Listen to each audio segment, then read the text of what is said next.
Because even when they say they ban people from UAE and the rest of them, there are still people there that are working. Because these people are so cunning. They won't send back those they know they are really using for what they want to use them for. These cities you see beautiful, shining and elegant, neat and the rest of them, they are all built on the blood and sweat of African people. When we talk about brutality done to the African people in the Arab countries, you think it is a joke. When we talk about brutality done to the migrants in the Middle East, you think it is a joke. All these African children are tortured in the Middle East. Majority are tortured in Saudi Arabia. And you think this is a joke. African governments will never come around to sit and think as one. When Kenya is battling on her own, Uganda is looking on. When Zambia is battling on her own, South Africa is looking on. We are divided amongst those lines. And our children, our brothers and sisters, get murdered every day. On a daily basis, someone dies in the Middle East countries. You think this is a joke? A lady, after this short video, she's going to tell you, and maybe you will listen from her. African governments have refused. African Union is just a useless thing, a useless body to confuse Africa. Nobody is listening. African governments are still fighting for greed. They never unite. When you talk about the unification of Africa, they think that is useless. It's only unification that can help. She's right, and there is a huge lack of awareness of the modern day slavery that's going on in the majority of the Arab Gulf countries. The ugly truth, Dubai, Qatar, and majority of the Gulf countries are trying to hide from the world the fact that their cities are built by the migrant workers. And those workers get treated worse than animals. The fact those workers get lured into these places in the name of work, but once they get there, their passports are taken away, their basic human rights are taken away.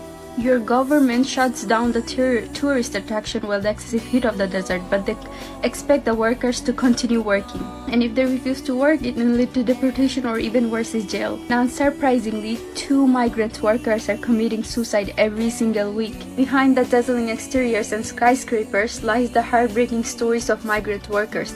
And you guys never take accountability, nor do you guys even admit that these sort of things are happening. There is legit proof with evidence, so don't try to hide the facts. And why? What is their fault? What is the fault of these people? They went to search for better life. Because where they are, it's not better enough. They went to search for better life for themselves, not even just for themselves alone. They send money home to their people. And sometimes these people get deleted on their own. They take their lives themselves, or those that they are working for take their lives, and you won't hear anything about them again, because the agencies that they go through, sometimes these agencies work with these so-called people. These agencies work hand in hand with them, and they are percentage that are being given to them when something happens. So they keep quiet and act as if they are not aware that so person traveled through their agency. They destroy the documents that will point towards them that so person traveled from them. And that's why some persons still today nobody hear anything about them, because maybe they do not have a family that could take up the case. There are issues. I think it was on here I talk about the Kenyan lady that was forced to breastfeed dogs. Yes. And a lot of other things. I do not want to talk about this issue of is it potty, whatever. I don't want to talk about that because it's so disgusting. For someone to conceive taking his or her life shows the kind of condition that person is brought to. Right? The kind of things that person has been put through. This is the only thing that can make someone conceive deleting his or herself. Life that is so precious. Who don't want a beautiful life? Nobody wants to die. There is nobody that is living a good life or is working and is being paid and is doing the normal work that would want to die and leave it. Everybody wants to be alive to enjoy the fruit of his or her labor. But for someone to willingly delete his or herself shows the kind of condition they are going through. The kind of pain they are made to go through by day. The kind of humiliation, they have to do things they don't want to do because they have to do it for money. Some not just for the money again. They don't want it, they want to leave. Some they seize their passports, they refuse them to return back. And there's nothing they can do. Because even to communicate, they cannot. They can't even leave the house. They can't leave that mansion. They are in there.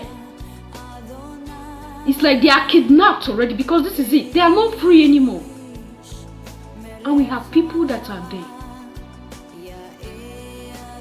What do you think is the solution to all these things? Like the other video I made, I think the Kenyan government are shutting down agencies. And if other countries do same, if other countries would do same, I think it will go a long way in curbing down this nonsense. It will go a long way in helping our people stay back and again, not just cutting down these agencies alone, but trying to produce a good conducive environment for her citizens. I think we are not asking for too much. As citizens in Africa, we are not asking for too much. We just want our leaders. They can eat though. They can chop money oh. But as they are chopping, they should remember and share also. Let them chop and let us chop. If they are embezzling funds, you can carry money. But be sure that other people, the citizens also have money. When the citizens have something, you can have your own. Nobody will shout. Nobody will say anything because you are the one leading you are doing the job. But by the time you are eating everything, even the little ones, the ones that the little children will eat, you pack everything to yourself. You are big like this, your stomach is everywhere. There's money that is inside. And there are other people that are dying by day because they cannot feed. They can't eat a meal. They are living under trees, living under overhead bridge. They are living under whatever. In slums.